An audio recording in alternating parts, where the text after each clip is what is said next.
안녕하세요. 호사가 타임스입니다. 세계적인 국제 정치 경제 시사 주간지 이코노미스트의 2012년 예측 보고서에 따르면 2050년 한국의 1인당 소득이 일본의 약 2배 가까이 높아질 것으로 전망했고, 세계 최대급 글로벌 종합 금융사 중 하나인 미국의 골드만삭스는 2007년 넥스트 11 신흥국 보고서에서 2050년 한국의 1인당 국내 총생산이 8만 1천 달러로 일본, 독일 등을 누르고 세계 2위의 부국이 될 것이라고 예측했는데요. 이처럼 글로벌 경제 기관들이 전망했듯이 실제 주요 경제 지표에서 한국이 일본을 앞서기 시작한 흐름이 곳곳에서 나타나고 있습니다. 지난 7일 일본 경제지 니케이 신문은 상반기 한국의 수출액이 일본을 넘어섰다고 보도했는데요. 니케이 신문이 일본 무역진흥기구와 유엔 통계 데이터베이스인 유엔 컴트레이드의 자료를 바탕으로 한국과 일본, 대만의 무역 통계를 분석한 결과 2026년 상반기 한국의 수출액은 약 4,963억 달러를 기록, 반면 일본의 수출액은 약 3,844억 달러에 그쳤다고 하였습니다. 한국이 일본보다 무려 1,119억 달러나 많은 수출을 기록하면서 상반기 기준으로 한국의 수출액이 일본을 처음으로 앞선 것입니다. 해당 언론은 이 같은 변화의 가장 큰 배경으로 전 세계적인 AI 반도체 특수를 꼽았습니다. AI 데이터 센터 구축이 전 세계적으로 폭발적으로 증가하면서 HBM을 비롯한 첨단 메모리 반도체 수요가 급증했고, 한국은 이러한 시장에 핵심 공급 국가로 자리 잡으면서 수출이 가파르게 증가했다고 했는데, 반면 일본은 반도체 산업에서 소재와 제조 장비 분야의 강점을 가지고는 있지만 정작 세계 시장에서 폭발적으로 수요가 증가하고 있는 최종 반도체 제품 공급에서는 한국과 대만에 뒤처졌다는 것이 니케이 신문의 분석입니다. 일본의 한 경제 뉴스 방송에서는 니케이 신문의 보도국 담당자와 함께 해당 사안을 심층적으로 살펴보는 시간을 가졌는데요. 韓国と台湾の今年上半期の輸出額が初めて日本を上回ったことが分かりました。日本と韓国、台湾の貿易統計にジェトロ日本貿易振興機構や国連のデータベースを加え、三菱 UFJ リサーチ&コンサルティングの協力を得て日本経済新聞が推計しました。その結果、今年1月から6月の日本の輸出額は3844億ドルで、韓国の4963億ドル、台湾の4166億ドルを下回りました。 AI 人工知能向けの半導体特需を受け、韓国と台湾はそれぞれ5割近い大幅な伸びを記録したのに対し、日本は半導体関連の素材製造装置に強みが限られ、1割弱の伸びにとどまりました。このニュースについて日本経済新聞政策報道ユニットデスクの倉部陽介さんの解説です。よろしくお願いします。よろしくお願いします。2026年上半期の輸出額で韓国と台湾が半導体特需でともに日本を上回りました。個人的には抜かれてしまったんだというような気持ちなんですが、これどう見たらいいでしょうか。そうですね、私も最初にこの話を聞いた時には驚いたというのが正直なところでしたし、その日本のものづくりみたいなものを少しねこう残念に思う気持ちもあったんですけれども、 AI 特需が原因だということを考えると、まあそりゃそうだろうなというか、不思議ではないなというのが正直な感想でした。というのも、グラフを見ていただければ、韓国と台湾の伸び方ものすごく大きいですよね。日本もその半導体製造の装置とか素材とかには強みがあるので、もちろん伸びてないわけではないんですけれども、その今世界で引っ張りだこの AI 関連のその最先端の半導体を手掛けている韓国、台湾の伸びというのがもう大きく上回ったというのが今回の結果と思っています。韓国と台湾と日本のですね、企業が持つ固定資産の比較という指標があると思うんですけれども、これ2020年を100とした場合の比較で、日本に比べて韓国、台湾が大きく伸ばしているということが一目瞭然だと思います。これ要は工場とか製造設備とかを韓国、台湾がどれだけ投資してきたかということを表して、それが日本は随分遅れてきたというのが今回の結果につながっているのかなと思います。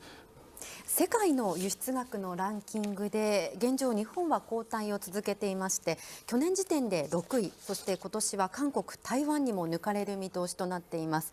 この流れを脱却するにはどんなことが必要だとお考えでしょう。そうですね、この輸出額でも抜かれたというのを、これ2025年までの今輸出額が出てますけれども、足元だけの話ではなくて、日本一時は3位まで伸びていたのが今は6位まで低迷してきたというのが中長期の日本の輸出額の現在地であります。 일본의 수출 하락을 단순한 일시적 현상이 아닌 일본 제조업이 안고 있는 구조를 주요 원인으로 지적했습니다. 특히 한국이 반도체 산업에 과감한 설비 투자를 이어온 반면 일본은 상대적으로 투자가 뒤처지면서 AI 반도체 특수에 따른 수출 증가세에도 크게 밀렸다고도 지적했습니다. 또한 방송 진행 패널이 엔저로 인해 일본의 수출액이 달러 기준으로 작게 나타날 수 있는지 여부도 언급했지만 니케이 신문 보도국 담당자는 한국 역시 통화 약세였다는 점을 들어 환율만으로는 이번 격차를 설명하기 어렵다고 평가했습니다. 円安が進むとですね、輸出額をドル換算するときにちょっと小さく出やすいっていう部分は、ちょっとマイナスには効くとは思うんですけど、ただ韓国ウォンも安かったので、それだけじゃないぞということなんですかね。そうですね。為替要因もちろん大きいんですけれども、為替だけでは説明できないぐらい半導体が伸びた AI 特需が大きかったというのが現状かなと思います。 결국 이번 수출액 역전의 핵심은 엔저보다는 AI 반도체를 중심으로 한 한국 기업들의 폭발적인 성장에 있다는 분석을 내놓았습니다. 니케이 신문의 해당 기사를 본 일본 유저들의 반응도 다양했는데요.